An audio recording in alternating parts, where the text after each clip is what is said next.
all viewers. I'm your English teacher Niaz Hussain Korai, and you are watching my channel English with Niaz Korai for all levels. Today I have selected topic for you that is a voice. As we have already completed all the tenses, now it's the right time to do the active and passive. First of all, active के बारे में मैं आपको बताता जाऊं कि जो हमने टेंसेस किए हैं फॉर्मेशंस के साथ ऑलमोस्ट वो सारे के सारे हमारे एक्टिव हैं। जब उनकी हम पैसिव करने जाते हैं तो पैसिव क्या होता है, कंफ्यूज और एक चीज़ की बिगड़ी हुई कंडीशन होती है।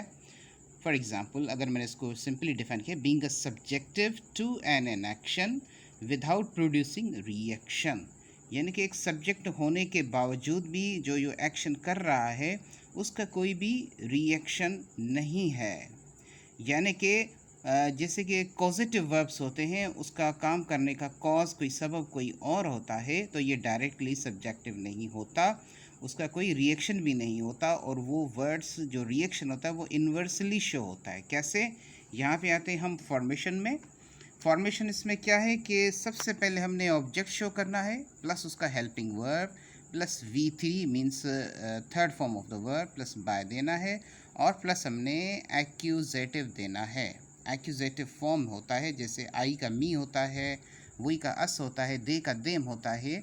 ये मेरी पिछली आप वीडियोज़ अगर वॉच आउट करोगे तो उसमें है प्रोनाउन के केसेस, जिसमें nominative, positive and accusative form होते हैं। लेट्स सी हेयर, यहाँ पे मैंने इसको पहले पैसिव होने से पहले हम एक्टिव को थोड़ा सा डिस्कस करें ताकि पैसिव करना, फॉर्मेशन बना हमारे लिए ईजी हो जाए। वी टेक अ मैंगोस, ये एक एक्टिव है प्रेजेंट टेंस की। हमें पता है कि यहाँ पे सब्जेक्ट भी है, वर्ब भी है, ऑब्जेक्ट भी है, ये एक्टिव फॉर्म है। और यहाँ पे हमें ऑब्जेक्ट पहले रखना पड़ रहा है, उसके बाद उसका हेल्पिंग वर्ब प्लूरल के हिसाब से आर आएगा, सिंगुलर के हिसाब से इज़ आएगा, और आई के साथ मोस्टली एम आएगा। ये प्रेजेंट टेंस की बात हो रही है। राइट नाउ मैं किसी टेंस की आपको पैसिव नहीं सकता, जस्ट एक इंट्रोडक्शन दे रहा हूँ। V3 आ गया, टेक अ टेकन, बाय आ गया, और यहाँ पे वही था तो वही को हमने कन्वर्ट किया, उसका जो एक्यूजेटिव फॉर्म था दैट इज़ अस। तो इट्स सिंपली एन इंट्रोडक्शन।